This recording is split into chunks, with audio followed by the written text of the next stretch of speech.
তারিখের ফজরের নামাজ থেকে নিয়ে, ফজরের নামাজের পর থেকে নিয়ে 13 তারিখ আসর পর্যন্ত এই 23 ওয়াক্ত প্রত্যেক ফরজ নামাজের পরে একবার করে তাকবীরে তাশরিক পড়া, এটা হলো ওয়াজিব।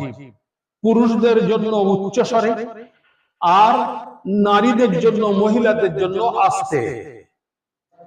একবারের অধিক পড়া এটা খেলাফে সুন্নত।